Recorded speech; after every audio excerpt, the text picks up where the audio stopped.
Have you ever reached for your phone and suddenly realized an hour has disappeared? Do you feel restless when you try to sit down and focus? You're not alone. In our daily lives, quick pings, streams of posts, and constant updates pull at our attention and leave us drained. This video will guide you through a dopamine detox that helps calm the noise inside your mind and build real focus. You'll learn simple steps to shut off distracting alerts, feel the quiet return in your thoughts, and notice your breathing slow as your brain frees up energy for deep work. I'll share practical tips you can use right now to break free from constant scrolling and gain control over your time. Stick around to discover how you can train your brain to dive into meaningful tasks, feel less stressed, and achieve more without feeling overwhelmed. Your journey to focus begins today. Chapter 1. Eliminate daily digital triggers that weaken your focus. The truth is, most people don't lose focus because they're lazy. They lose focus because they're surrounded by invisible traps that hijack their attention every single day. If you feel like your mind is always racing, or that you struggle to stay present with your work or your goals, it's not entirely your fault. There's a system designed to keep you addicted to distractions, and it's powered by digital triggers that you've learned to accept as normal.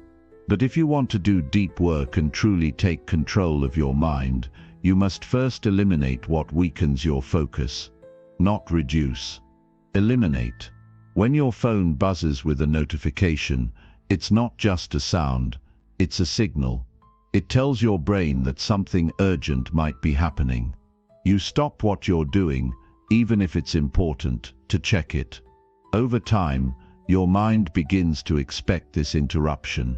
It becomes restless when there are no notifications, and slowly your ability to stay focused on one task begins to fade. This is not about self-control alone. This is about conditioning. If you've been exposed to constant interruptions for years, your brain has learned to crave them.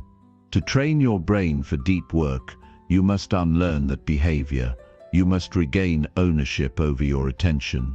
The first step is to become aware of all the digital triggers you interact with on a daily basis. Start with your phone. How many notifications do you get in a single hour? How many apps are allowed to steal your attention whenever they want? Every red dot, every badge icon, every ping is not just a reminder, it's a trap. These signals are designed to feel important, even when they're not. And they are always urgent, even when they're meaningless. So you have to cut them off. Go to your settings and turn off all notifications that are not essential. That means no social media alerts, no promotional emails, no breaking news updates. If it's not directly tied to your work, your safety, or your closest relationships, it doesn't deserve to interrupt your mind. This isn't about disconnecting from the world. It's about choosing what enters your awareness and when. If your phone decides that for you, then you're not in control. Next, remove visual triggers. Your home screen is not a place for distraction. If you open your phone and immediately see icons for Instagram, TikTok, or YouTube, you're inviting distraction before you even know it. Move those apps off your home screen, or delete them completely if they don't add value to your life. You can't train for deep focus while keeping the door open to shallow distractions. Rearranging your digital environment may seem small, but it sends a powerful message to your brain. This device serves you, not the other way around. Now turn your attention to your browser. How many tabs do you keep open? How many bookmarks lead to sites that pull you into endless scrolling? Your browser is not just a tool, it's a portal. If you don't set limits, it will consume your time without mercy. Use tools that block distracting websites during your deep work sessions. Schedule your web use like any other task. The internet is useful when you control it.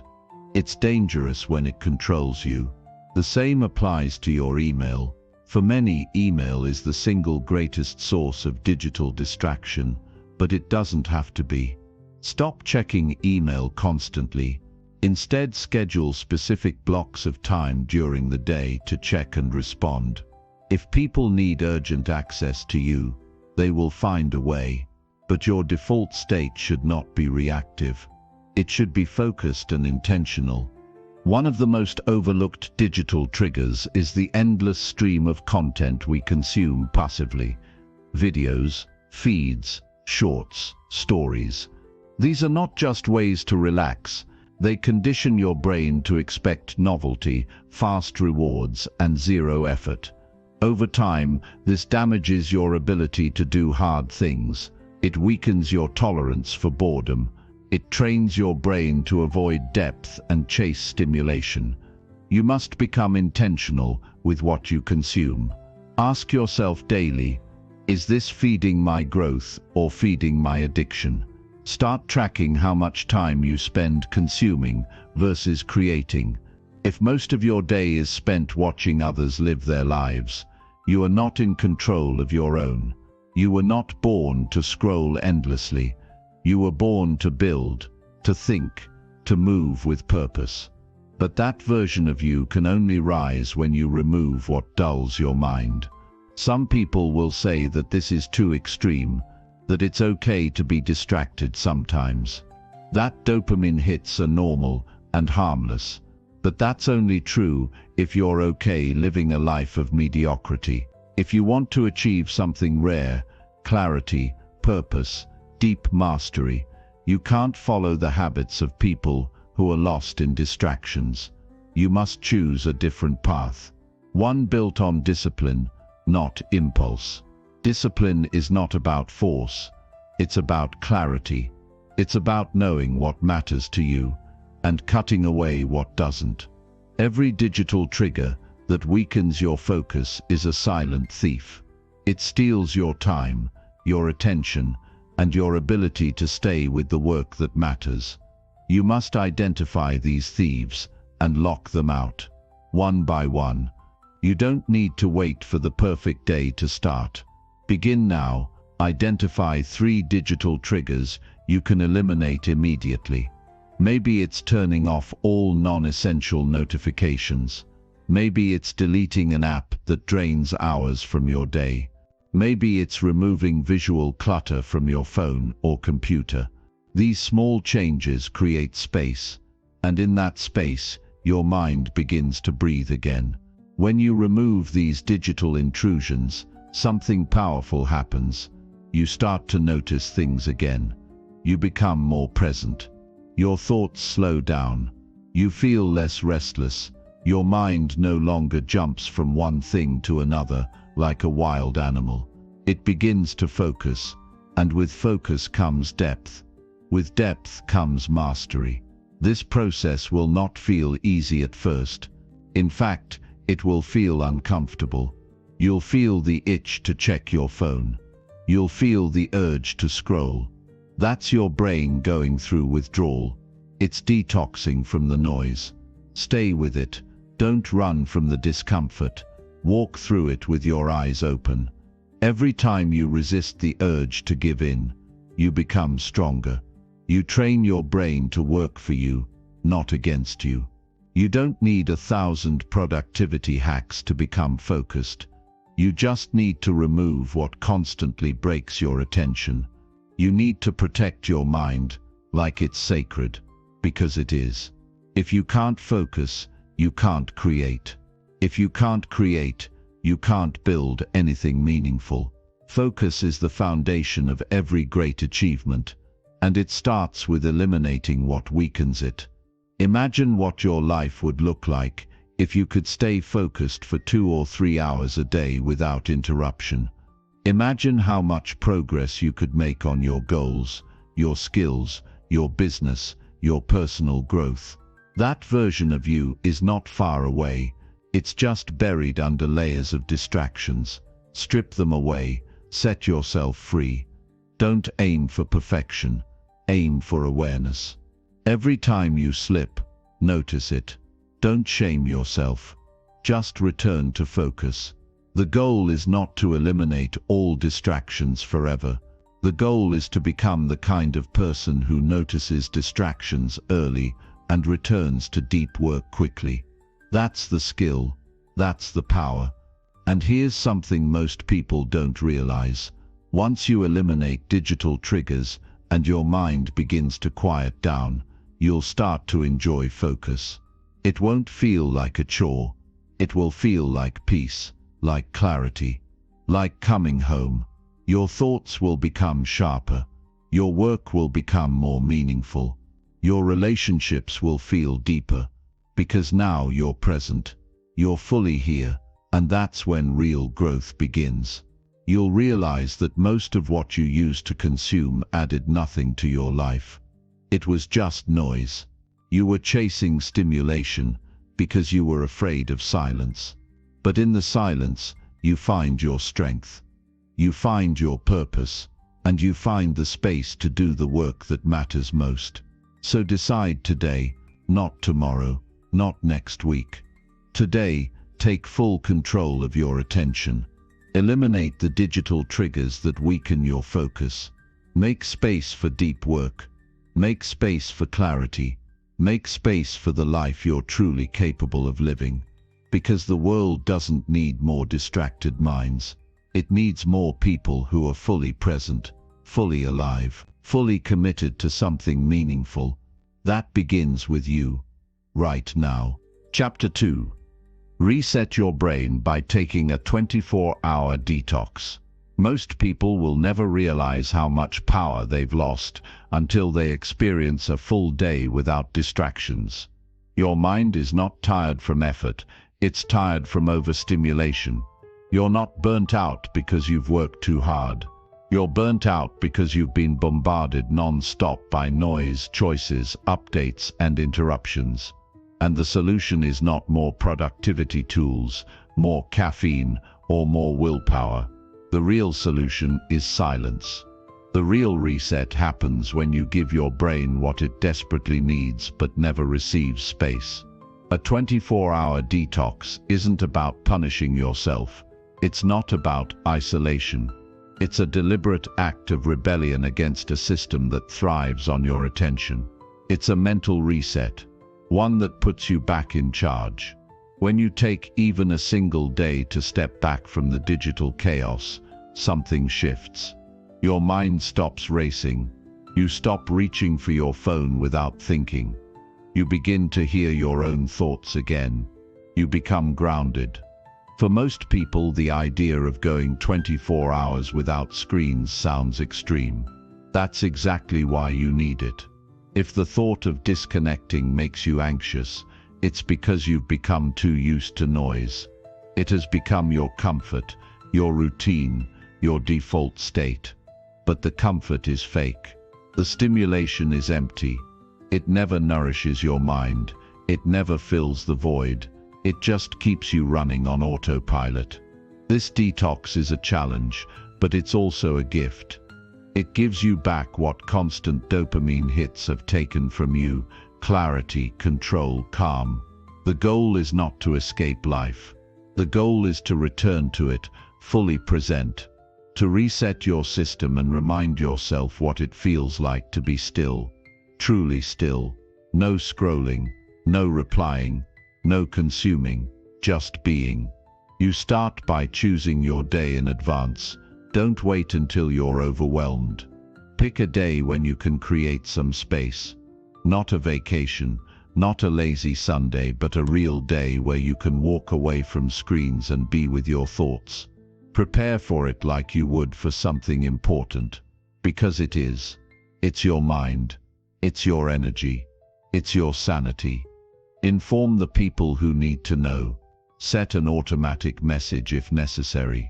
Let your close contacts know you'll be unreachable for 24 hours. Not as an apology, but as a boundary. You don't owe your presence to everyone all the time. You owe your presence to yourself. And this one day is about reclaiming that. When the day begins, your phone stays off or on airplane mode, not on silent, not flipped over, off. You don't check messages. You don't peek at social media. You don't open any apps. You don't browse. You don't watch. You step away completely. Every pull you feel toward the screen is your addiction speaking. Notice it, but don't obey it. The detox starts slow.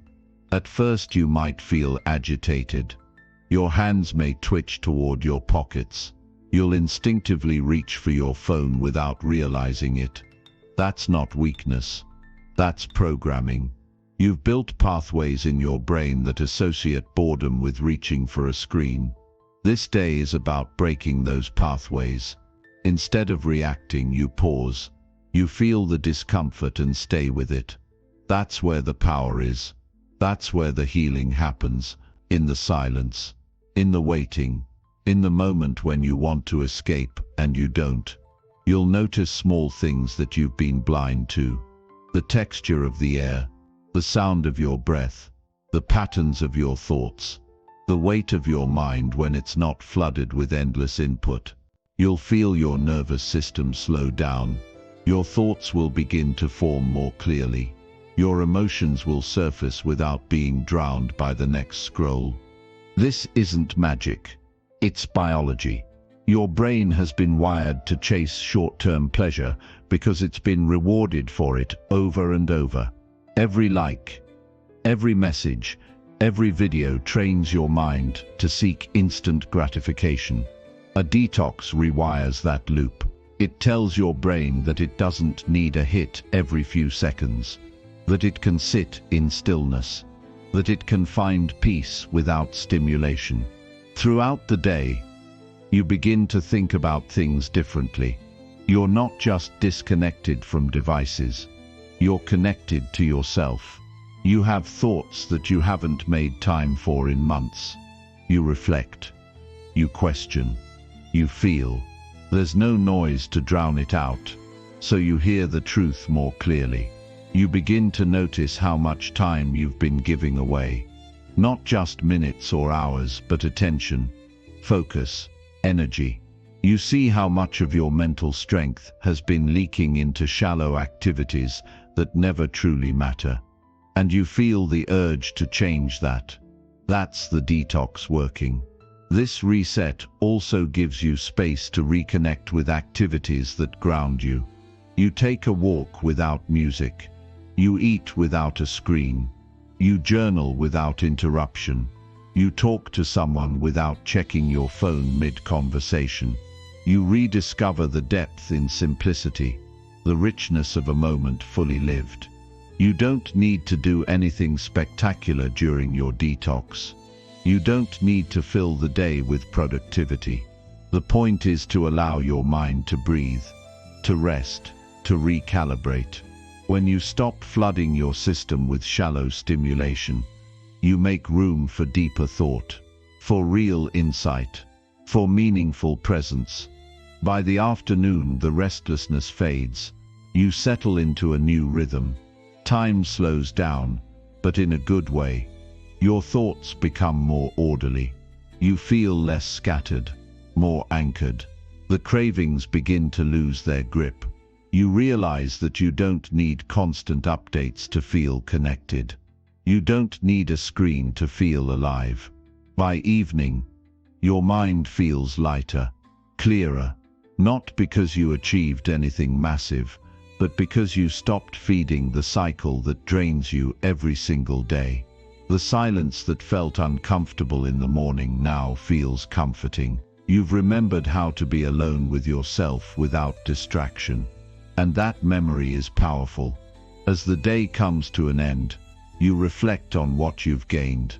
It's not just a break, it's a reset, a clean slate. You feel more control over your time, more command over your focus. You see the patterns more clearly. You recognize the triggers. You realize how easily you gave away your attention before, and now you know how to guard it. The next morning, when you turn your phone back on, you won't be the same person. You'll feel the difference immediately. The screen won't pull you in with the same intensity. You'll notice how loud everything feels again, How much noise is always waiting. But this time, you won't be unconscious. You'll be aware, and awareness is power. This one-day detox is not the end. It's the beginning of a deeper discipline, a new respect for your mind, a reminder that you always have the choice to step away, to unplug, to return to yourself. The world will keep spinning. The messages will keep coming, but you'll know that none of it owns you. You decide when to connect. You decide when to focus. You decide how your energy is spent. The most important benefit of a 24-hour detox is that it teaches you you're not dependent. You can think clearly. You can feel peace. You can live deeply, without being plugged into everything all the time. That kind of freedom is rare in a world designed to keep you wired. And once you experience it, you won't want to go back. You start to build new habits. You begin to protect your mornings from digital invasion. You create sacred blocks of time where your mind stays uninterrupted. You stop reaching for your phone the second you feel uncomfortable. You start choosing boredom instead of cheap stimulation, because boredom leads to ideas, and ideas are what build a powerful life. This is how momentum begins, one detox day at a time, one act of self-control, one small reset that rewires your brain for clarity, depth, and direction. The people who build meaningful lives are not the ones who consume the most. They are the ones who choose where their attention goes and refuse to let it be hijacked. No one is coming to reclaim your mind for you. You have to do it yourself. 1 hour at a time, one day at a time. And it starts with a bold choice. Step away, unplug, reset. You'll never see your attention the same way again. And that's the point. You were never supposed to live in a state of constant distraction. You were born to think deeply, to live intentionally, and to focus with strength. The detox reminds you of that truth. The screen is not your enemy. The addiction is. The escape is not found in more content. The escape is in presence, in awareness, in silence. And once you reclaim that, you reclaim yourself. So do it. Not later. Not when you have time. Do it now. Create the space. Shut off the noise. And face the quiet. It's there that your power returns. It's there that the real work begins. Chapter 3. Build strong habits that reward discipline, not distraction. You are not a victim of your habits. You are their creator. And today is the day you reclaim that truth. Every small action you repeat is building the person you're becoming. Whether you're aware of it or not, your daily patterns are shaping your character, your confidence, and your future. If your habits are built around distractions, then every day is a step away from your potential. But if you deliberately shape habits that reward discipline, then each day becomes a victory, quiet, steady, and transformative. You live in a world where convenience has been weaponized. The easiest option is usually the most addictive one. It demands nothing from you but gives you the illusion of pleasure. But that kind of pleasure doesn't last. It empties you, it weakens your resolve, and it conditions your mind to expect results without effort. That's the trap. But you can escape it, not through motivation but through systems. Through the slow, intentional construction of habits that don't reward impulse but reinforce commitment. The key to transformation isn't found in a single breakthrough. It's found in the consistency of your daily choices. Every time you act with discipline, you strengthen the muscle of self-mastery. That's how lasting change is built. You don't have to overhaul your life in one day. You only need to design small habits that feed the life you want, not the one you've settled for. That's where the shift begins. Start by taking inventory. Ask yourself this: which habits in your life serve your highest values? Which ones align with the future you want to build? And more importantly, which habits steal your energy, your time, and your clarity? Don't lie to yourself. Be brutally honest. If checking your phone first thing in the morning derails your focus, remove it. If staying up late watching mindless content makes you tired and unproductive the next day, break that pattern. Nothing changes until you do. The habits that matter most aren't always the loud ones. They're not the ones that get recognition or applause. They're the ones you do when no one's watching. The ones that compound silently in the background: waking up on time, planning your day, saying no to unnecessary temptation, choosing to start even when you don't feel like it. These actions may seem small, but they're building a mindset of discipline that carries into every part of your life. To build habits that reward discipline, you need friction in the right places. Make distractions hard to access. Don't rely on willpower. Structure your environment to support your focus. If junk food is in the house, you'll eventually eat it. If your phone is within reach, you'll eventually pick it up. So remove the option. Make the better choice the easier one. This isn't weakness, it's wisdom. It's using your environment to support your strength, instead of testing it constantly. Create routines that trigger the right behavior. If you want to read more, put a book on your pillow each night. If you want to write, keep your journal open on your desk. If you want to meditate, prepare the space in advance. These simple cues tell your brain, this is who I am now. This is what I do.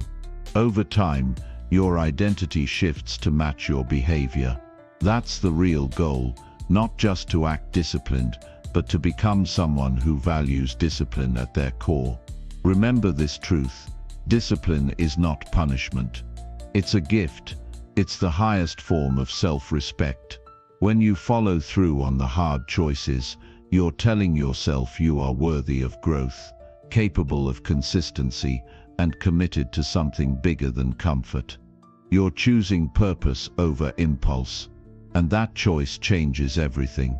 You must also learn to delay gratification.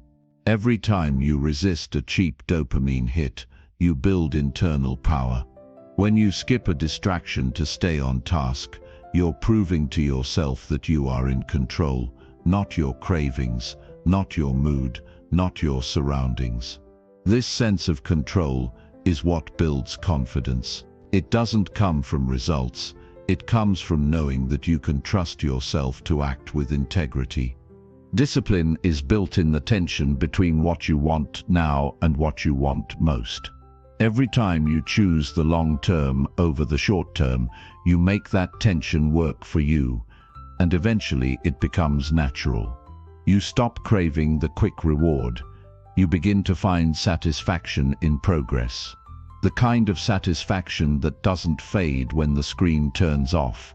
The kind that lingers, that sustains, that feeds your soul, not just your senses. You must also protect your mornings with everything you've got. The first hour of your day is sacred. It sets the tone for how you think, how you feel, and how you behave. If you start the day reacting, you'll stay reactive. But if you start with intention, with stillness, movement, or planning, you'll take the wheel instead of being dragged through the day. Make it a habit to own your mornings. Even 5 minutes of presence can redirect your entire mindset. In a world built on speed and noise, the most rebellious act is to slow down and choose deliberately. That's what building strong habits is really about. Making decisions with clarity instead of being pulled by impulse. Most people wait until they feel inspired to act. That's why most people stay stuck. You must act even when it's hard, even when it's boring, even when it's uncomfortable. That's what separates discipline from motivation. You don't need more inspiration. You need more systems. Systems that make it easier to succeed than to slip. Don't try to break a bad habit by resisting it endlessly. Replace it with a better one. If you scroll mindlessly at night, replace it with journaling or reading something that nourishes you. If you binge on content when stressed, go for a walk instead. Redirect the energy. Give your brain a better outlet. Track your habits. Write them down, not to obsess over perfection, but to stay honest with yourself. What gets measured gets managed. When you see your progress, even in small wins, your mind starts to believe that change is possible. That belief is fuel. It drives consistency. It keeps you grounded when the process feels slow. Surround yourself with people who value discipline. Your environment isn't just physical, it's social. If you're constantly surrounded by those who indulge distraction, you'll unconsciously lower your standards. But if you keep company with those who are focused, intentional, and growth-minded, their habits will rub off on you. You don't rise alone. You rise with others who push you to be better. Never forget that discipline is forged in discomfort. When you feel resistance, don't run from it. Lean into it. It means you're growing. It means you're on the edge of transformation. That edge is where the old version of you dies and the new one is born. Every habit you build is a brick in that foundation. Stack them daily, even when they seem small. Over time, they form a fortress of focus, strength, and resilience. Be patient with yourself, but don't be soft. There will be days when you fall off. That's not failure. That's data. Learn from it. Get back up faster. The goal is not perfection, it's progress. The habits you build today may not show results tomorrow, but they will compound. They will shape your behavior, your attitude, your identity, and eventually, your outcomes. Ask yourself each night, did I act from discipline or distraction today? Not to shame yourself, but to stay aware. Awareness is the first step to change. Most people never ask that question. They drift. They let the day control them. But you're not most people. You're building something different, something stronger. You have to want it badly enough. Not just talk about it, not just read about it, but live it. Habits don't stick by accident. They stick through repetition, reinforcement, and reflection. And the more you practice, the more automatic they become. What once took effort becomes your new baseline. That's when the discipline pays off. The strongest version of you is buried under layers of distraction. To uncover it, you must chip away daily. Not with grand gestures, but with consistent action. Make your habits your foundation. Let them carry you through the hard days. Let them remind you of your purpose when motivation fades. This is the path of growth, of real change, of inner strength. It's not flashy, it's not instant, but it's unshakable. When you build your life on discipline instead of dopamine, you build something that lasts, something that can't be taken from you, because it's not based on outside rewards. It's based on who you've become, and who you become will always matter more than what you achieve. Because if your habits are strong, your results will follow. If your habits are weak, your life will fall apart, no matter how talented you are. Discipline is the ultimate advantage. It separates those who wish from those who win, those who dream from those who build. So build the habits that match your highest vision. Start small, stay consistent, trust the process. It will be hard, it will be slow, but it will be worth it. And when the world around you continues to chase distractions, you'll know you've chosen something far more powerful: mastery.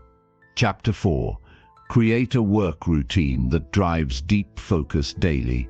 If you want to win, you need to stop treating your work like a casual event and start treating it like war. because the real battle is between your focus and everything trying to steal it. The reason most people fail to get meaningful work done isn't because they aren't talented or intelligent. It's because they've never taken the time to build a work routine that supports deep focus. They live in reaction mode. They allow every notification, every distraction, every small interruption to fracture their attention into 1,000 broken pieces. And then they wonder why they feel scattered, drained, and unproductive. But it doesn't have to be that way. You can take back control. You can create a daily rhythm that protects your energy, sharpens your mind, and fuels your progress. The key is not to work harder, but to work smarter. Not to cram more into your day, but to build structure around what matters. Focus isn't something you hope for, it's something you train. And the best way to train it is through a disciplined, repeatable, and distraction-free work routine. Start with this simple truth. Your brain cannot do its best work in chaos. You can't concentrate deeply when your phone is buzzing, your email is open, and your environment is cluttered. So the first step is elimination. Cut the noise, silence the interruptions, remove the temptations. Don't rely on willpower. Design your workspace to serve your focus. That means no social media tabs open, no text message alerts, and no open doors that invite distractions. You need a clear boundary between work and everything else. Set a time to begin and a time to stop. Create a ritual to signal to your brain that it's time to enter a different state. Whether it's making coffee, opening a journal, or putting on noise-canceling headphones, anchor your work in a consistent pattern. That pattern tells your mind, now we go deep. Work in sprints, not marathons. Your brain wasn't built to focus for 8 hours straight. Instead, break your work into chunks of focused time, 90 minutes, 60 minutes, even 45 if you're just starting. During that time, remove every possible distraction and go all in. Shut the door, turn off your phone. Don't even allow yourself to think about anything else. This isn't about doing more, it's about doing one thing with full intensity. After each sprint, step away, breathe, move, reset your attention. The recovery is just as important as the push. Without breaks, your mind becomes dull. With them, it stays sharp. Deep focus isn't just about intensity, it's about sustainability. You can't grind your way to greatness. You need clarity, rhythm, and intention. The time of day matters too. Most people have windows where they're naturally more alert and creative. For some, it's early morning. For others, it's late at night. Pay attention to your energy patterns and schedule your most important work during your peak hours. Don't waste your sharpest focus on emails or meetings. Save it for deep, high-impact tasks that move your life forward. Don't try to do everything in one sitting. Pick one core task each day and give it your full attention. When you prioritize depth over breadth, you produce real progress, not just motion, but movement. Real work isn't about checking boxes. It's about creating results that matter. And that only happens when your attention is undivided. Train your mind to return to the task every time it drifts. It will wander. That's natural. But when it does, don't criticize yourself. Just bring it back. Again and again. That's the practice. That's how focus is strengthened, through repetition, not through perfection. You're not trying to eliminate distraction forever. You're trying to master the art of returning your attention over and over until it becomes your default. Don't underestimate the power of your environment. Your surroundings are shaping your mental state more than you realize. If your desk is cluttered, your mind will be too. If you work in the same space you relax in, your brain gets confused about what mode it should be in. Create separation. Even if it's just a corner of a room, make it sacred. Make it intentional. Make it yours. Your work routine should also include time for review. At the end of each day, pause and ask yourself, what did I accomplish? What worked well? What pulled me off track? These questions keep you aligned. They sharpen your awareness. And awareness is the foundation of improvement. You can't change what you don't track. You can't improve what you ignore. A focused routine isn't just about execution, it's about reflection. Sleep is part of your routine too. If you're not getting enough rest, you're sabotaging your focus before the day even begins. No routine can save you if your brain is exhausted. Prioritize sleep like your life depends on it, because your clarity, memory, and discipline do. Don't glamorize burnout. Optimize recovery. Fuel your body with the right inputs. What you eat impacts how you think. Heavy processed foods slow you down. Clean, whole foods energize you. Hydrate. Move your body. These aren't side notes, they're core parts of a high-performance work routine. You can't produce elite results if you treat your body like an afterthought. Avoid context switching. Every time you bounce from one task to another, you lose momentum. Your brain has to recalibrate, and it costs you time and energy. So batch similar tasks. Group all communication into one window. Save creative work for another. When you switch less, you produce more. Your routine should also include space to disconnect completely. Focus isn't just about what you do when you're working. It's about how you recover when you're not. Make time for stillness, for silence, for hobbies. Let your mind wander on purpose. That space isn't wasted. It's necessary. It allows ideas to incubate. It restores your mental bandwidth. Don't forget the purpose behind your work. Focus is easier when you care deeply about what you're doing. Reconnect with your why. What are you building? Who are you becoming? Why does it matter? The stronger your purpose, the less you'll be pulled by distractions. Purpose fuels discipline. It gives your routine meaning. You don't need a perfect plan. You need a repeatable process. One that keeps you grounded when motivation fades. One that works even on bad days. Discipline isn't about extremes. It's about showing up consistently. That's what a good work routine gives you. A foundation, a system that doesn't rely on feelings, but on commitment. There will be days when you fall off. That doesn't mean you failed. It means you're human. The question is, do you start again? Do you adjust? Do you recommit? The answer to those questions will determine your trajectory. A great routine isn't rigid. It's adaptive. It evolves with you. It supports your growth. Focus is a habit, and like all habits, it must be trained. The more you practice working deeply, the easier it becomes. The more you protect your time, the more you value it. The more you resist distractions, the more you take control of your mind. This is how you become a force, not through chaos, but through clarity.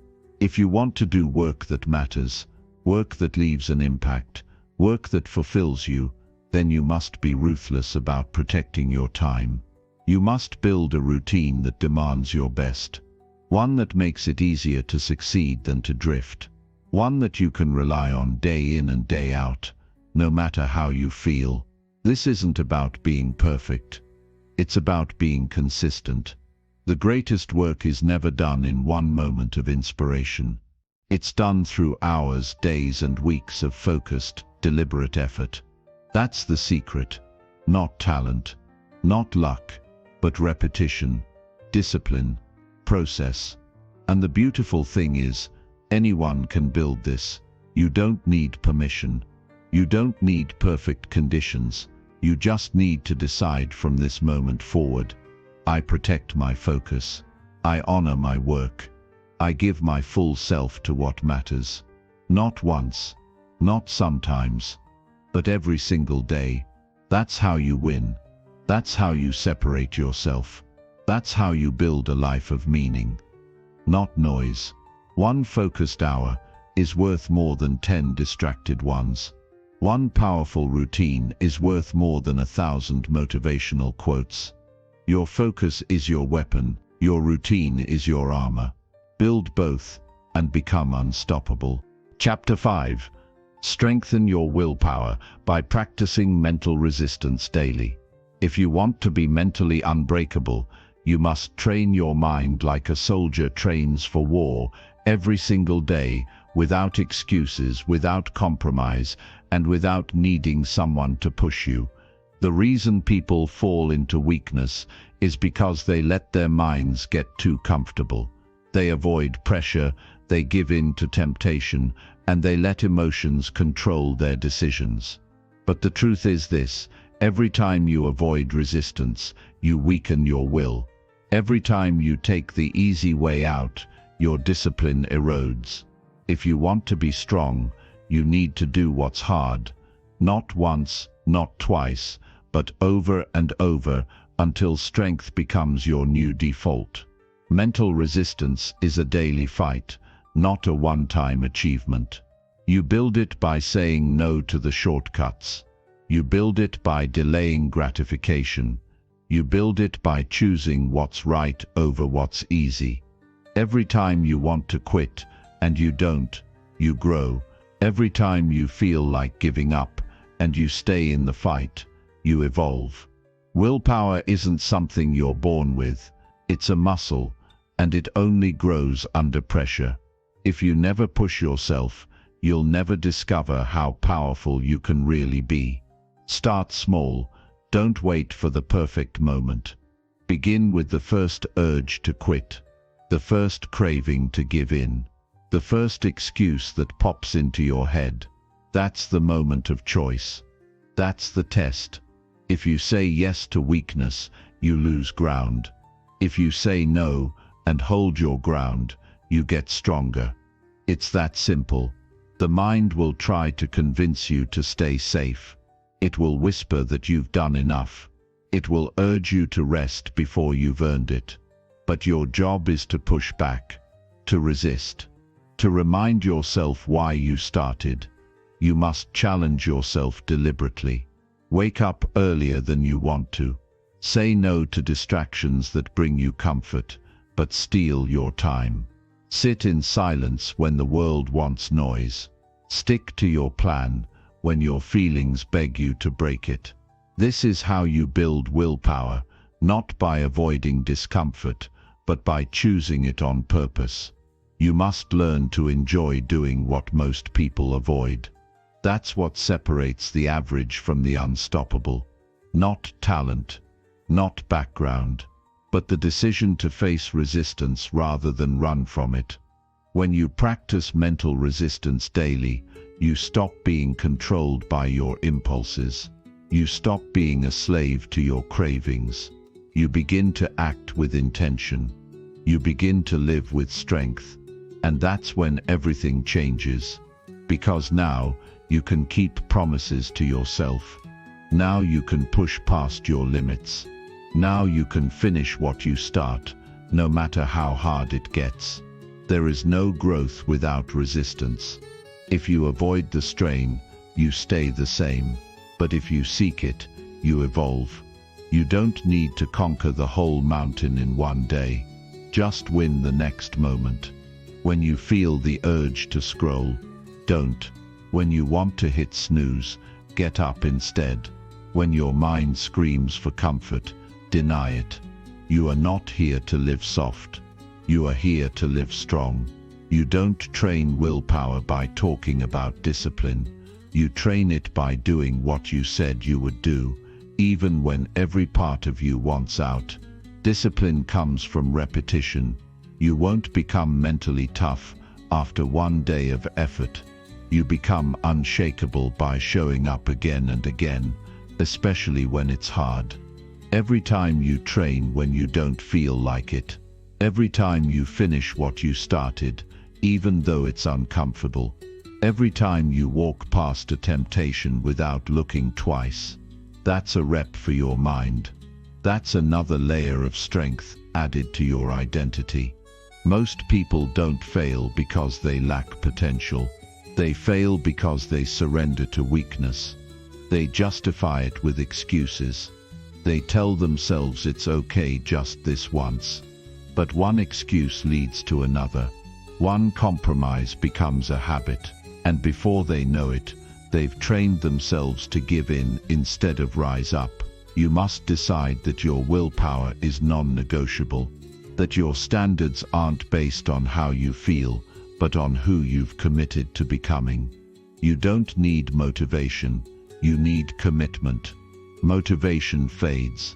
It's based on moods, but commitment is stronger. Commitment says, I do this whether I feel like it or not. I resist even when I'm tired. I follow through, even when it's boring. The more you practice mental resistance, the more your default becomes discipline. And when that becomes your new normal, you are unstoppable. Don't wait until you feel confident. Strength comes from doing the hard thing while scared, while uncertain, while uncomfortable. You'll never feel 100% ready to face pressure, but if you keep waiting for perfect conditions, you'll stay stuck. You grow by stepping into difficulty before you feel ready and proving to yourself that you can handle it. Train yourself to sit in discomfort. When your thoughts are racing, sit still. When your body wants to quit, take one more step. When your habits want to break, reinforce them with action. The more time you spend in discomfort, the more comfortable you become in challenge. That's how you develop an edge. That's how you rise while others retreat. It's easy to talk about mental strength. It's easy to share quotes and read books, but none of that builds your willpower unless you act on it. You must do the work. You must feel the burn. You must resist the cravings. Every time you say no to the shortcut, you are building the discipline that will carry you through every obstacle ahead. You must protect your willpower like it's gold. Don't waste it on nonsense.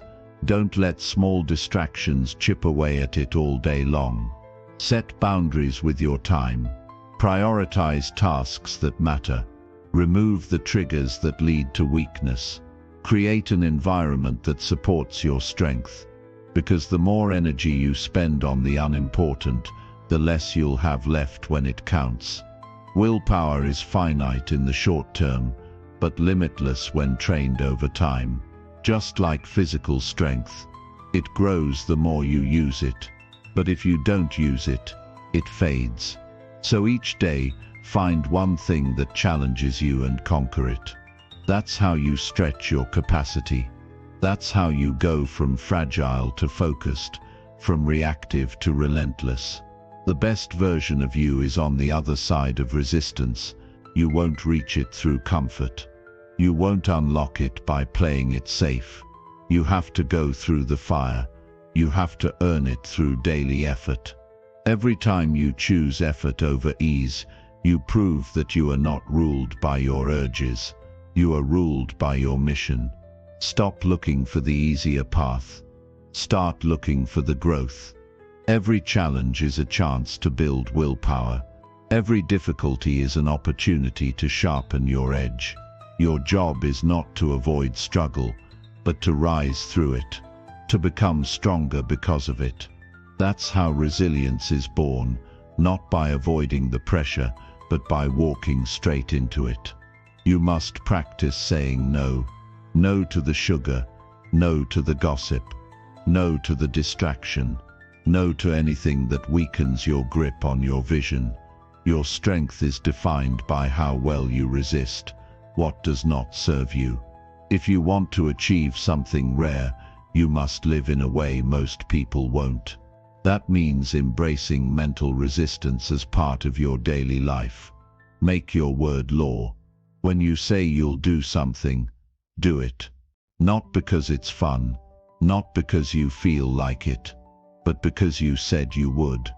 That's where power lives, in the alignment between your intention and your action.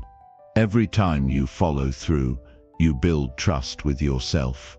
And that trust becomes the foundation for unshakable will. Your mind will scream for comfort. It will beg for shortcuts. But every time you choose resistance over relief, you reclaim your power. You prove that you're stronger than your feelings, that you're driven by purpose, not by pleasure, that you've trained your will, not surrendered to your weakness. This is how champions are made. Not in the spotlight, but in the silent moments when no one is watching. When the decision to push or quit is yours alone. When the only voice telling you to keep going is the one in your own head. And you choose strength anyway. You choose to rise anyway. That's what it means to practice mental resistance daily. It means choosing the hard path, because it makes you better. It means embracing discomfort, because that's where growth lives. It means doing what needs to be done, whether you feel like it or not. Because in the end, it's not about what you want in the moment. It's about what you want for your life. And if you truly want to rise, to lead, to win, to dominate, then you must train your will until nothing can break it. Until your resistance is automatic. Until your discipline is unquestionable. Until your strength is undeniable. Do the hard things. Face the discomfort. Build the resistance. And become the person who never backs down. Chapter 6. Track your attention to reclaim full control of it. If you don't track where your attention goes, you'll never control your life, because your attention is your life.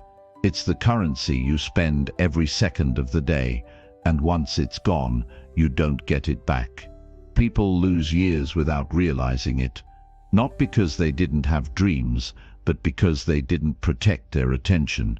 It slipped away slowly, pulled in 100 directions by noise, distractions, and unconscious habits. If you want to take full control of your future, the first thing you must do is reclaim your attention by tracking exactly where it goes.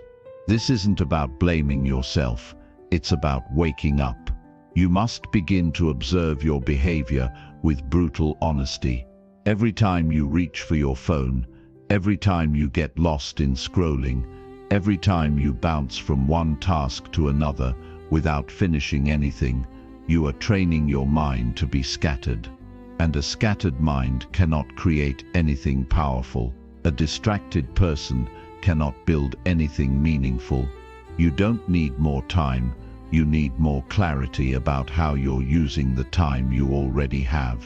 Start by watching yourself like a scientist. No judgment, just awareness. Where does your attention go the moment you wake up? What thoughts dominate your mind during the quiet parts of the day? What apps do you open without even thinking? What conversations drain your focus? What environments make you lose track of time for the wrong reasons? This kind of honest reflection is uncomfortable, but it's the beginning of power. You can't change what you don't measure. You can't fix what you don't face. People think focus is a matter of willpower, but it's really a matter of design. If you don't design your days, the world will design them for you, and the world is designed to steal your attention. That's not a theory, it's a business model. Your clicks are monetized, your time is being sold. So if you want to be free, you must protect your focus like a fortress. You must be relentless about tracking what captures your mind, and then consciously remove what doesn't serve your mission. You can't afford to live on autopilot. Every moment you're not directing your attention intentionally, it's being hijacked. If you want to reclaim your power, you must treat your attention like it's sacred, because it is. It determines your emotions, it shapes your thoughts, It builds your habits. It creates your future.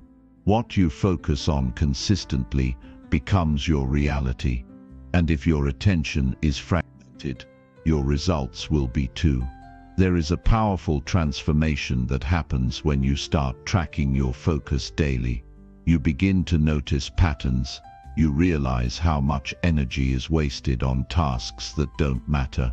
You become aware of triggers that pull you off course. And most importantly, you begin to build a deeper relationship with your mind. You no longer let it wander aimlessly. You begin to command it with precision. This is where real control begins, not through force, but through awareness and intention. Get a notebook or an app. Track your attention in real time. Set a timer and check in every hour. Ask yourself, what am I focusing on right now? Is this aligned with what I want to achieve? Is this helping me grow or just keeping me busy? These micro-reflections train your brain to pay attention to attention itself. It's not about perfection, it's about presence. The more you do it, the more natural it becomes to notice when you're drifting and bring yourself back. You don't need to control every minute, but you must own your hours. Start protecting your mornings. They set the tone for your entire day. Don't let your phone be the first thing that owns your focus.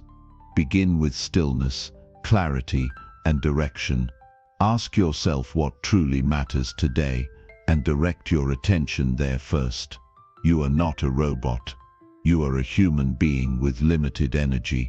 Don't waste it on low-value inputs. Reclaiming your attention doesn't require more tools, it requires discipline. It's not about downloading more productivity apps. It's about removing what weakens your clarity. You must declutter your digital life. Turn off notifications that don't serve you. Create time blocks where you disconnect from noise. Give yourself permission to focus on one thing without guilt. That kind of deep work is rare in today's world, but it's exactly what leads to real results. If you keep switching tasks every few minutes, you're not working, you're reacting. And that reaction mode is the enemy of excellence. When you track your attention, you start to realize how often you abandon important work for meaningless stimulation. You start to see that many of your urgent tasks are just disguised distractions. And once you see it clearly, you can cut it off. You can choose differently. You can say no to what drains your power. There's a kind of inner strength that comes from mastering your attention. You walk through the world with more presence. You stop being tossed around by notifications, urges, and impulses. You no longer give your energy to every headline, message, or meaningless opinion. You become calm in chaos. Focused in a noisy world, that level of control is rare, but it's available to anyone willing to track where their energy goes.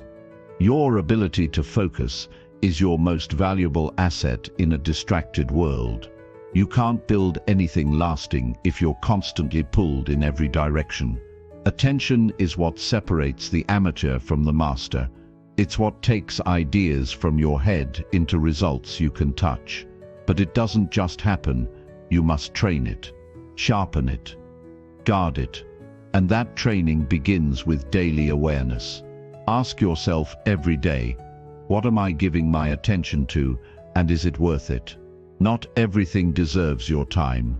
Not every thought deserves your energy. Not every problem is yours to solve. And not every voice deserves to be heard by you.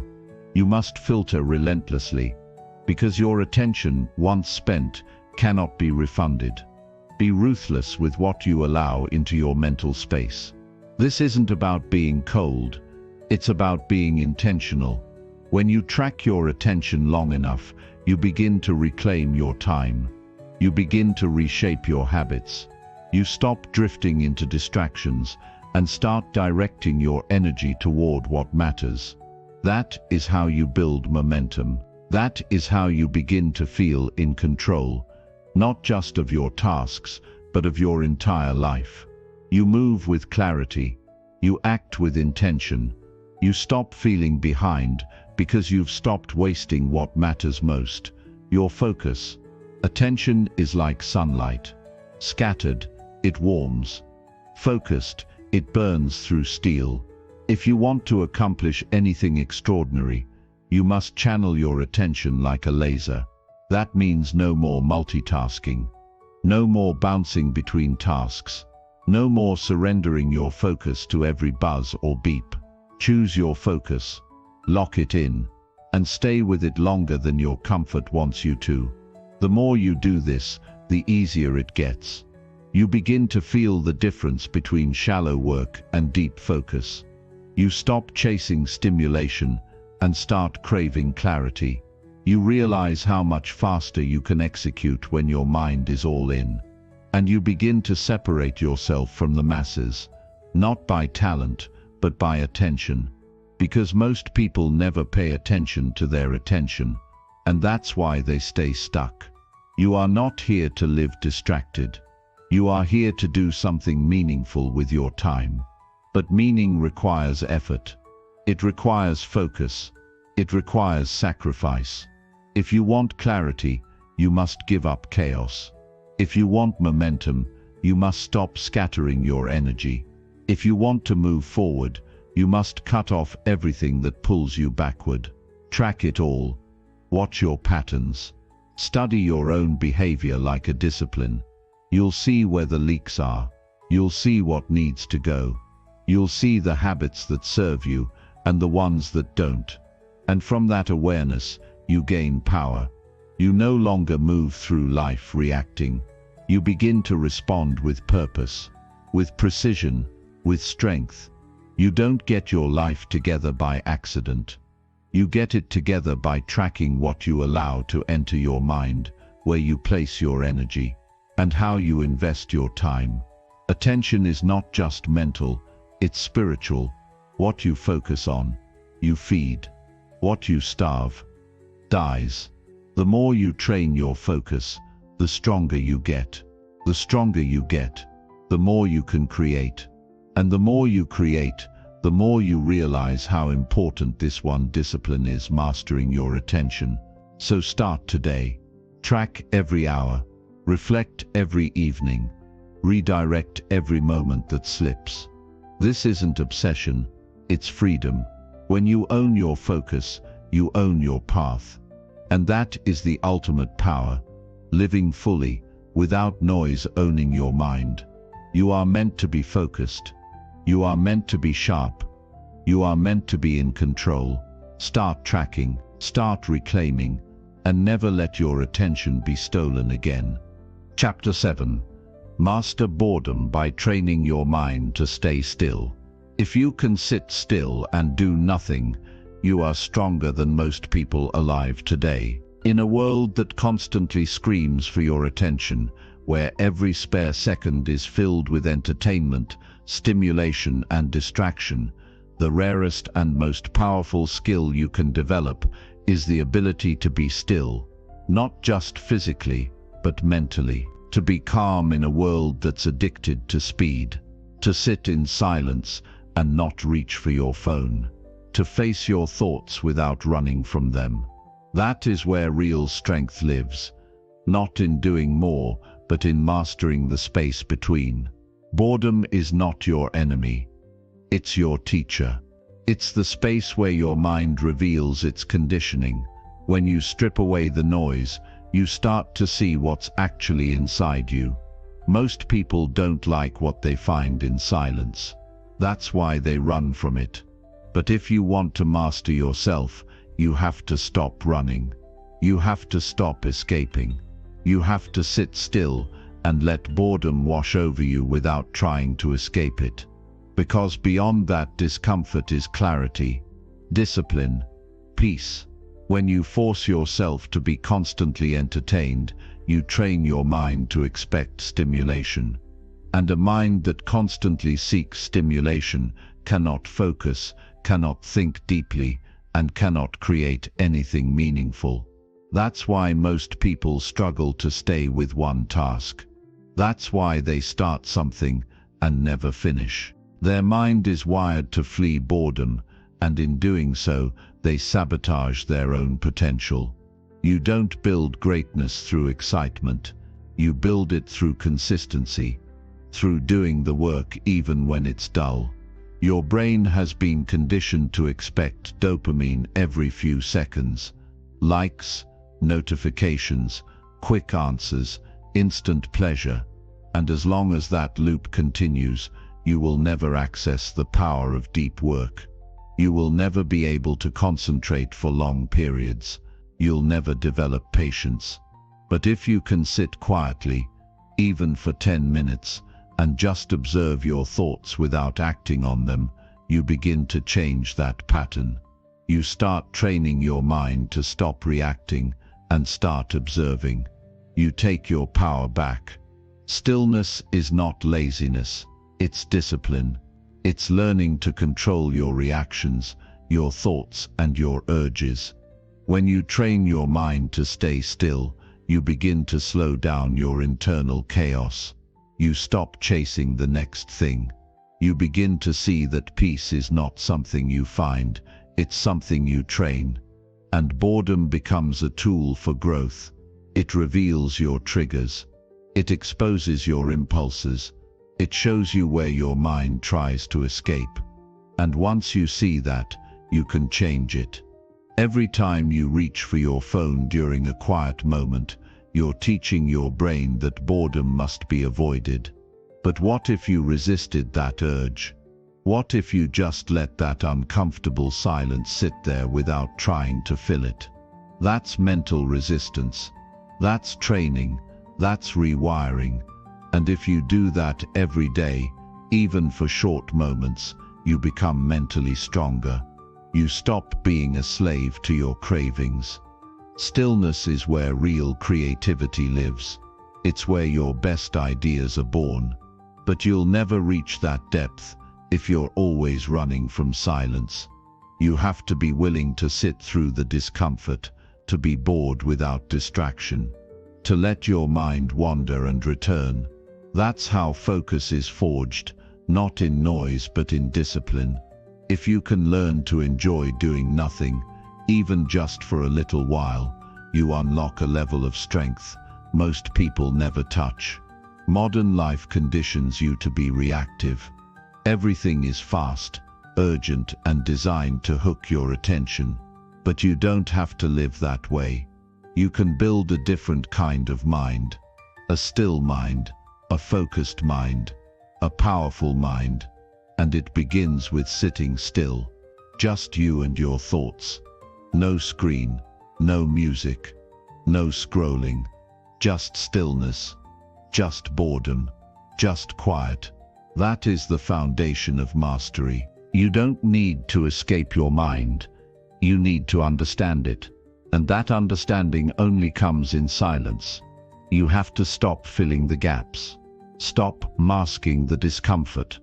Stop avoiding the void. Because the void is where transformation happens.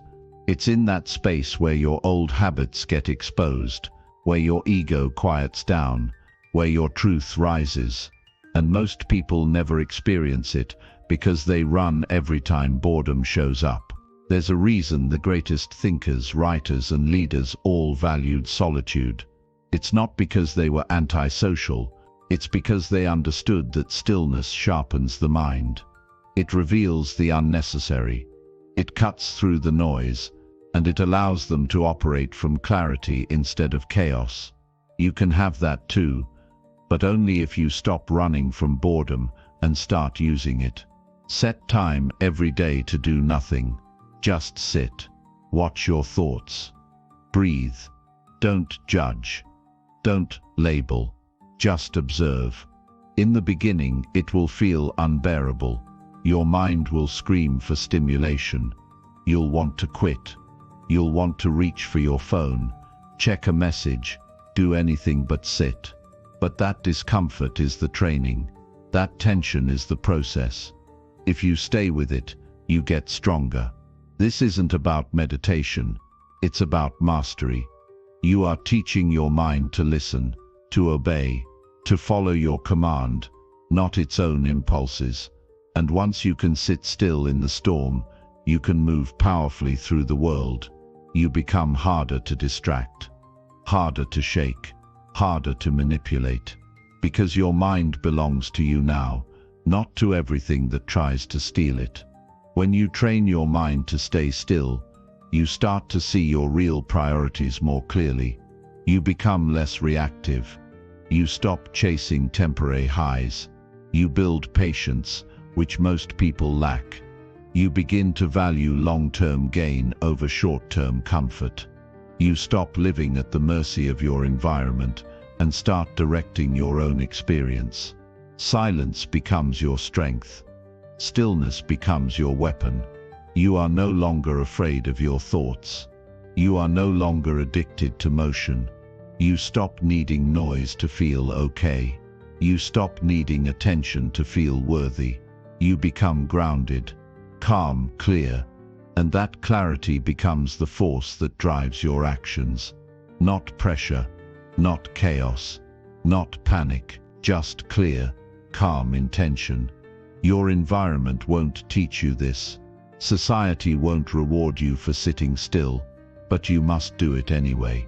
Because everything you truly want, peace, focus, confidence, inner strength, begins with your ability to be still in a world that never stops moving. If you can master boredom, you can master anything, because boredom is just your mind begging for distraction. And if you can deny it that, you've already won. Don't train your brain to crave entertainment. Train it to thrive in calm. Train it to operate in silence. Train it to find purpose even in the mundane. You'll start enjoying the slow parts of life. You'll stop needing constant novelty. You'll gain the ability to sit with discomfort without reacting. And that's the definition of mental power. Most people look for excitement when they feel restless. You must look inward. Instead of running, you must sit. Instead of escaping, you must confront. Instead of numbing, you must feel. That's how you build grit. That's how you develop patience. That's how you forge the kind of discipline that creates long-term success. Stop seeing boredom as the enemy. Start seeing it as the doorway. Every time you resist the urge to escape it, you gain strength. You become more centered, more grounded, more in control. You start to realize you don't need more things. You need more awareness. And that awareness only comes when you stop, sit and listen. Let yourself feel the itch. Let your thoughts race. Let your mind complain. But don't move. Don't reach for distraction. Just stay still. You are training now. Every second you sit in silence is another step toward clarity, toward peace, toward mastery. And eventually, that stillness will become your default, not just in quiet moments, but in the chaos of life. You'll begin to respond instead of react. You'll act with purpose instead of impulse. You'll build habits that are anchored, not scattered. And that anchored presence will influence every area of your life, your work, your relationships, your discipline, your growth. All of it starts with training your mind to stop running and simply be. If you can do that, if you can sit with your own mind without trying to escape it, there is nothing in this world you cannot face. Because the hardest battle is always the one inside. And once you win that, everything else becomes manageable. Everything else becomes secondary. The chaos out there cannot touch the stillness in here. So begin. Today, 5 minutes, 10 minutes. No phone, no screen, no noise. Just you, just your breath, just your mind. Let it all rise. Let it all pass. You don't have to control it. You just have to sit through it. And in that sitting, you will find strength. You will find clarity. You will find freedom. Train your mind to be still.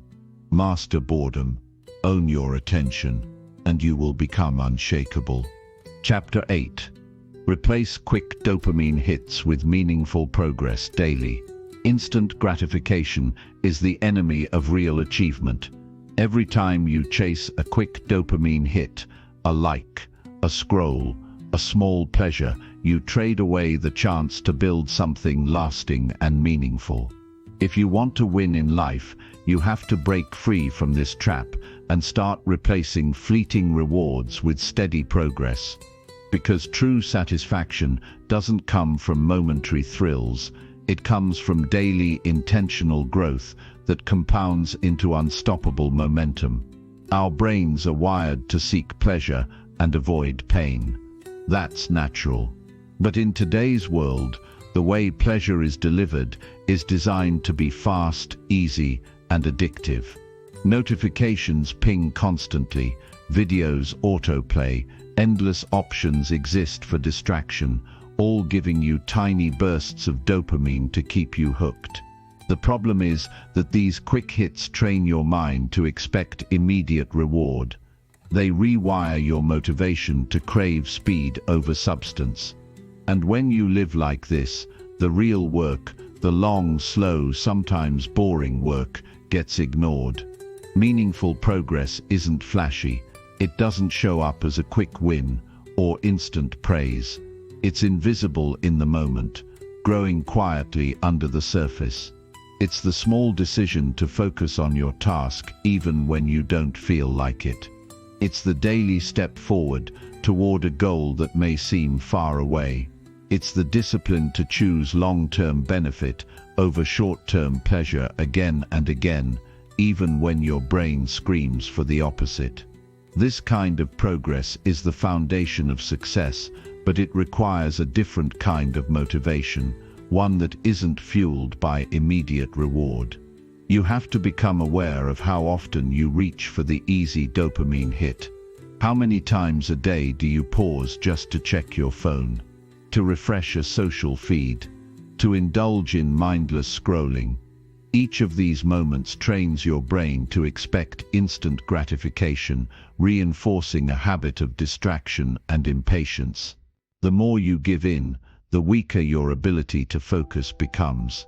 The more your attention fragments, the further you drift from meaningful accomplishment. But what if you made a conscious choice instead? What if you turned away from the pull of quick pleasure and directed that energy toward a goal that matters? Instead of grabbing your phone, you open a book. Instead of watching a short clip, you write a paragraph or solve a problem. Instead of chasing a hit of excitement, you slow down and commit to a task that pushes you closer to your vision. This shift is subtle but powerful. It rewires your brain to seek fulfillment in growth rather than in distraction. The brain thrives on progress. When you see evidence that you are moving forward, even in small ways, your motivation builds naturally. That feeling of accomplishment releases dopamine too, but it's different from the artificial bursts triggered by apps or entertainment. It's dopamine earned through effort and achievement, which lasts longer and supports sustained focus. The key is to structure your day so that these moments of meaningful progress happen regularly. You create an environment that supports growth instead of distraction. To replace quick dopamine hits with meaningful progress, you need to start by tracking how you spend your attention. Awareness is the first step to change. Write down when and why you reach for distractions. Identify the triggers. Is it boredom? Anxiety? Fatigue? Once you understand your patterns, you can plan to interrupt them. Replace those moments with a simple action related to your goals. Even a small step counts: writing one sentence, doing 5 push-ups, reviewing a plan. This tiny pivot trains your brain to seek progress instead of pleasure. Next, build rituals around your work that encourage deep focus and satisfaction. Create clear boundaries for when and where you work, minimizing interruptions. Use tools like timers or task lists to create measurable goals for each session. Celebrate small wins immediately to reinforce positive behavior. When you finish a task, no matter how small, acknowledge it. That recognition releases dopamine naturally and motivates you to keep going. Over time, these positive feedback loops build momentum and change your brain's reward system. Another powerful strategy is to practice delayed gratification deliberately. Train yourself to resist the urge for quick pleasure by setting small challenges. For example, commit to not checking social media until you complete a certain task, or decide to focus on work for 25 minutes before allowing yourself a 5-minute break. These small acts of resistance build willpower and strengthen your ability to prioritize long-term gains. The more you practice, the easier it becomes to delay pleasure and stay on course. It's important to understand that meaningful progress often requires patience. Growth doesn't happen overnight. The most significant achievements come from consistent effort, sustained over time. This can be frustrating in a culture obsessed with instant results, but the truth remains, lasting success rewards persistence, not speed. When you accept this reality, you free yourself from the trap of chasing immediate gratification and open the door to steady, lasting improvement. Your environment plays a huge role in this process. Surround yourself with cues and influences that support focus and progress. Remove distractions as much as possible. Design your workspace to minimize temptation. Set clear intentions for your day and revisit them frequently. When you're intentional about what you allow into your mental space, you protect your attention and create room for meaningful work. Every choice you make about your environment shapes how easily you can resist quick dopamine and embrace progress. It also helps to redefine what success means to you. Instead of measuring success by external validation, likes, shares, applause, focus on internal markers, effort, growth, discipline. When you value these, the temptation of quick hits fades because you're motivated by deeper reasons. You're building a character, not chasing a feeling. This shift in perspective changes how you approach your day and how you respond to impulses. Meaningful progress becomes its own reward, independent of external approval. You will face setbacks. The pull of instant gratification is strong because it taps into deep biological urges. There will be moments when you slip, when distractions win. That's normal. What matters is how you respond. Don't let one lapse spiral into giving up. Instead, see each moment as a chance to practice choosing progress again. Every time you choose the long path over the easy one, you strengthen your habits and deepen your resilience. Progress is not always linear. Sometimes you take 2 steps forward and 1 step back. That's part of the process. Stay committed to your vision and remember why you started. Focus on building routines and habits that make progress automatic. Over time, these habits become second nature, and your mind rewires to crave growth instead of quick pleasure. This transformation takes time, but the results are profound: increased focus, greater satisfaction, and the ability to achieve goals that once seemed impossible. You are in control of where you invest your attention. Each moment is a choice. Chase the fleeting high or build something meaningful.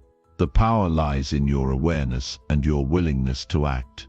It's not about eliminating pleasure, it's about choosing the right kind of pleasure. The kind that comes from mastery, from purpose, from knowing you are moving closer to your best self. That is the dopamine that lasts. That is the fuel for greatness. Begin today by identifying one habit of instant gratification you can replace with a step toward progress. Make that choice consciously and deliberately. Notice how it feels. Notice the difference between a momentary thrill and a deep sense of accomplishment. Repeat this process throughout your day and watch how your motivation shifts. As you build momentum, you'll find yourself craving progress more than distraction. Your life will change because your mind has changed. This journey requires commitment and patience.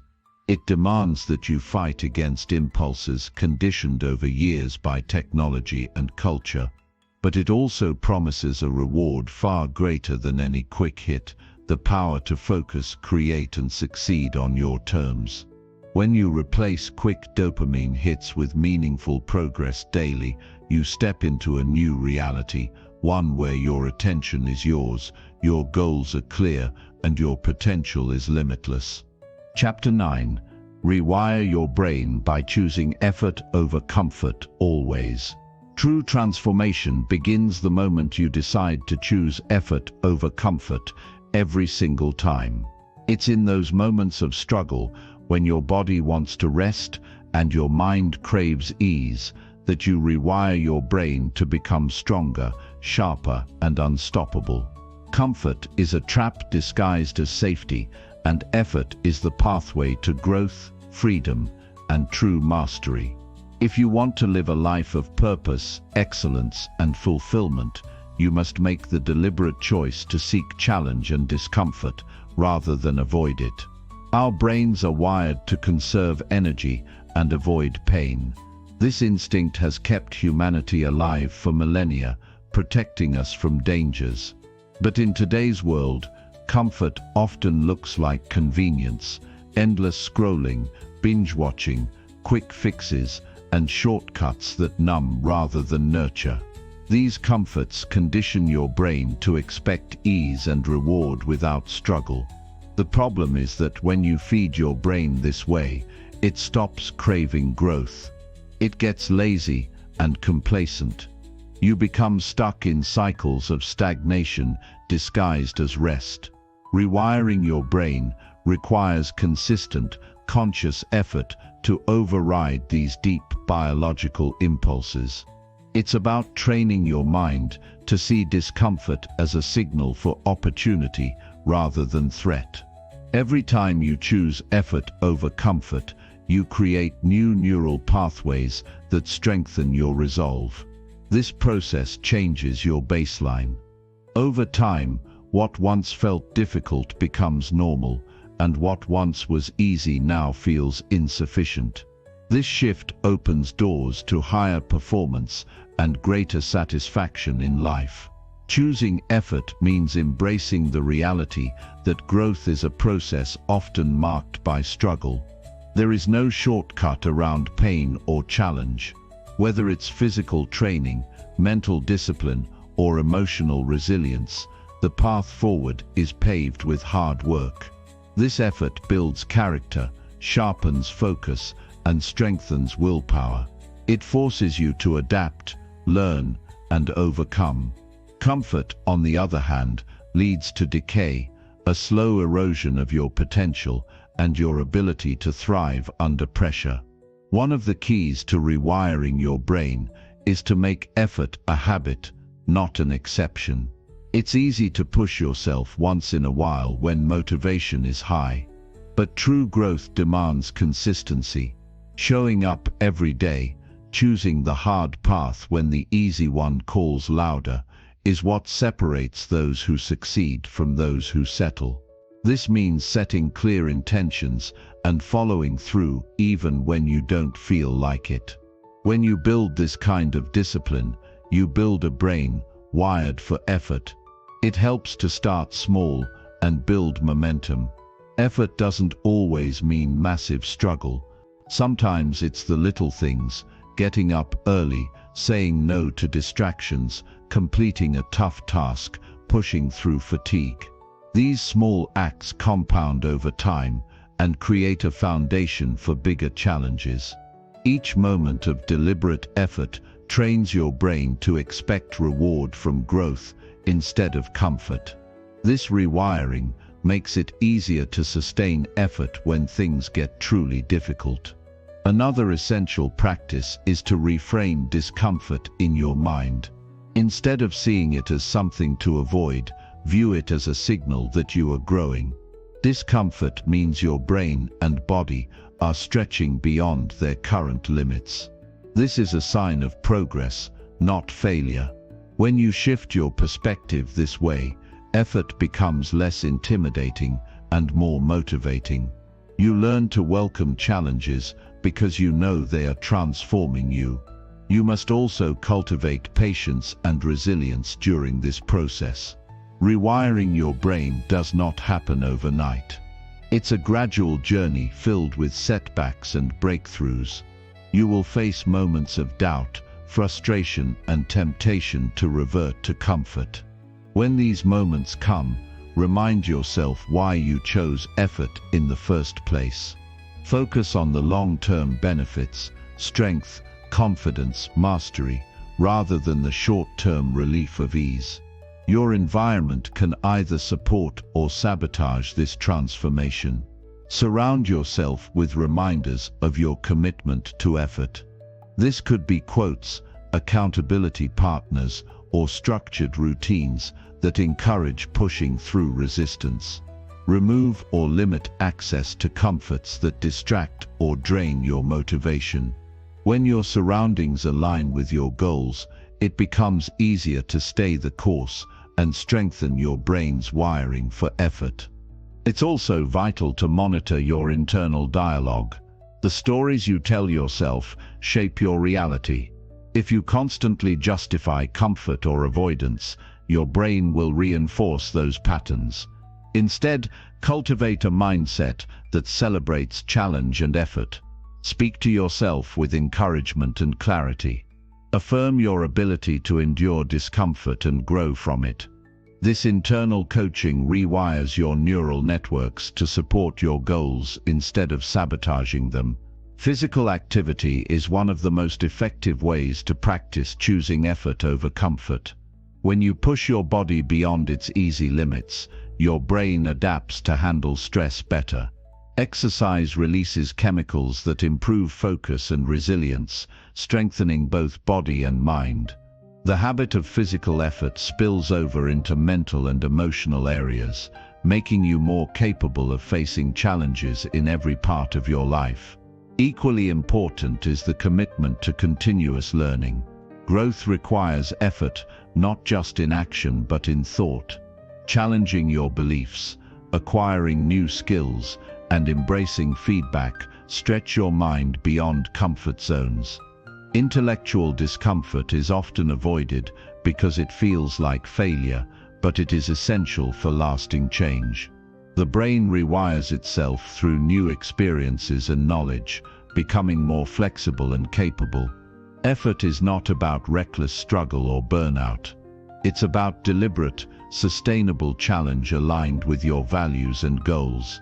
Knowing when to rest and recover is part of the process. Comfort is necessary in moderation as a tool for restoration, but it must never become the default. The balance between effort and rest is what creates growth without collapse. Choosing effort over comfort also builds confidence. Every time you face difficulty and come through stronger, you prove to yourself that you are capable. This self-trust fuels further effort and resilience. You start to see setbacks not as threats but as opportunities to test and expand your strength. This cycle of challenge and triumph rewires your brain to expect success through effort. The rewards of rewiring your brain for effort extend far beyond achievement. You cultivate mental toughness that carries you through uncertainty and adversity. You gain clarity about what matters most and develop the patience to pursue it deeply. Your sense of self-worth shifts from external validation to internal mastery. Effort becomes a source of joy and identity rather than a burden. At its core, this transformation is a daily commitment to choose what builds you over what comforts you. It is a radical act of self-respect and purpose. Every time you reject the easy path in favor of effort, you claim control over your future. You shape your destiny through intentional struggle and perseverance. This choice is the foundation of a powerful, resilient mind and an extraordinary life. Start now by identifying one area where you habitually choose comfort over effort. Make a plan to act differently in that moment. Prepare yourself mentally and physically for the discomfort ahead. When the temptation to retreat comes, remind yourself that this is exactly where growth lives. Celebrate every effort, no matter how small. With each choice, your brain rewires itself to crave challenge and reject complacency. This journey requires courage because it pushes against your instincts. But it also brings freedom because it frees you from the limitations of comfort. The path of effort is not easy, but it is the only path that leads to greatness.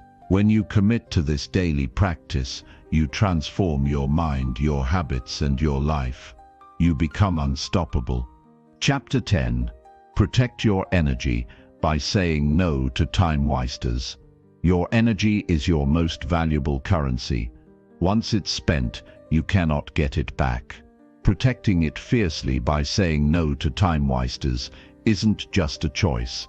It's a declaration that your life and goals deserve your full presence and power. Every moment spent on distractions steals precious momentum from your progress, drains your enthusiasm, and diminishes your ability to perform at your best. To reclaim control over your time and your life, you must become ruthless in identifying and eliminating the things that drain your energy without giving anything meaningful in return. Time wasters come in many forms. They can be people who constantly demand your attention with little regard for your priorities. They can be activities that pull you into a spiral of procrastination and regret. They can be your own habits of mind, allowing distractions to hijack your focus and scatter your efforts. Recognizing these energy drains is the first step toward protecting your power. Awareness leads to action, and action is the only way to build boundaries strong enough to guard your time. Saying no is often uncomfortable because it challenges social expectations. We are conditioned to please others, to avoid conflict, and to say yes to opportunities even when they don't serve us. But every time you say yes to a time waster, you say no to yourself. You sacrifice the hours you could have invested in your growth, your dreams, or simply your peace of mind. Understanding that your no is a form of self-respect changes the dynamic. It's not rejection, it's preservation. You will find that many time wasters prey on your sense of obligation or guilt. A colleague asking for a favor that doesn't align with your goals, a social invitation that leaves you exhausted, endless notifications from apps designed to keep you hooked. These all target your attention with subtle but relentless force. Learning to say no firmly and kindly, without over-explaining or apologizing, is a skill that frees you from these traps. Your time is limited, and protecting it requires clear, consistent boundaries. It is essential to evaluate how you currently spend your time. Tracking your activities honestly reveals where your energy leaks occur. You might be surprised how many hours slip away in low-value tasks disguised as necessary or urgent. These are prime targets for elimination or delegation. When you consciously cut out or reduce these time wasters, you create space for what truly matters. This space fuels productivity, creativity, and fulfillment. Your environment influences your ability to guard your energy. Digital distractions are some of the biggest culprits today. Social media, endless news feeds, and constant alerts fragment your attention and create a false sense of busyness. Limiting your exposure to these stimuli, turning off notifications, scheduling specific times for checking messages, and creating tech-free zones reclaims your focus. You must control your devices, or they will control you. Saying no also means learning to prioritize your commitments fiercely. When you understand what aligns with your values and goals, it becomes easier to dismiss anything that doesn't fit. This clarity turns your no into a powerful tool for momentum. Instead of feeling deprived, you experience freedom, the freedom to dedicate your energy to what truly elevates your life. This shift transforms no from a source of anxiety into a source of strength. You will encounter resistance when you begin protecting your energy. Some people will push back because your no disrupts their expectations. Others might try to guilt you or make you doubt your choices. This is normal and expected. Standing firm requires confidence and repetition. Every no strengthens your resolve and reshapes how others perceive and respect your boundaries. Consistency is key. Your energy is worth every ounce of your effort to protect it. Delegation is another powerful strategy. Not every task requires your personal involvement. By entrusting low-priority activities to others, you free yourself to focus on higher-impact work. This requires trust and clarity in communication, but the payoff is immense. You protect your energy by focusing on the things only you can do, amplifying your influence and effectiveness. Learning to say no also extends to your internal dialogue. Sometimes, the biggest time wasters are your own distractions, negative self-talk, procrastination, or indecision. These internal barriers drain your energy as surely as external distractions. Cultivating awareness of these patterns and interrupting them with focused action strengthens your mental energy. Your mind is the commander of your time. When it wanders, your energy dissipates.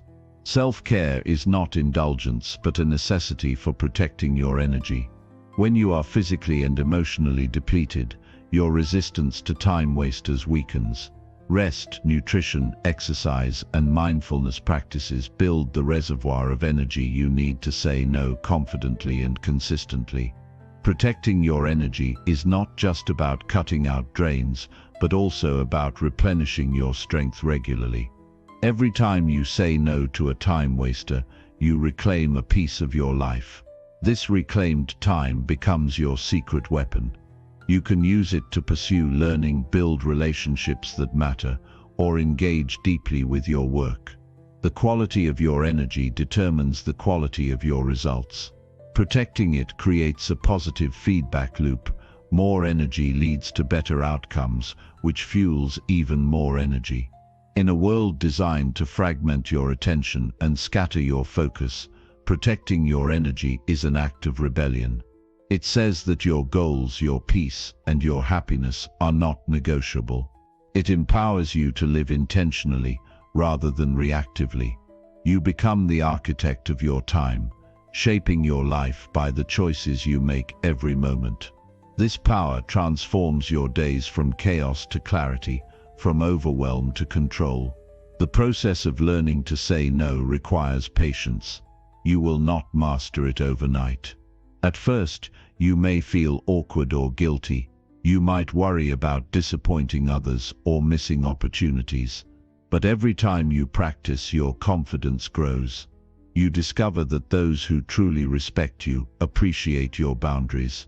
You also learn that many time wasters lose their grip once you stop feeding them with your attention. A practical way to start is by identifying your biggest time wasters. Reflect honestly on what activities or people pull your energy without giving back. Set specific limits on these, whether it's limiting social media use to certain times, declining unnecessary meetings, or avoiding people who drain your mood. Track your progress and notice how much more focused and energized you feel as you cut these away. Saying no to time wasters is not about rigidity, but about creating space for what energizes you. It's about making deliberate choices that reflect your highest priorities. It's about respect. Respect for your time, your energy, and your potential. This respect manifests in action, in every no you say, and every yes you reserve for what truly matters. By protecting your energy, you reclaim your power. You break free from the tyranny of distraction and busyness. You create a life where your time works for you, not against you. You become more present, more effective, and more fulfilled. Saying no to time wasters is the foundation of this transformation. It is the daily practice that builds the fortress around your energy, allowing you to thrive in a world full of demands. Start today by making one commitment. The next time a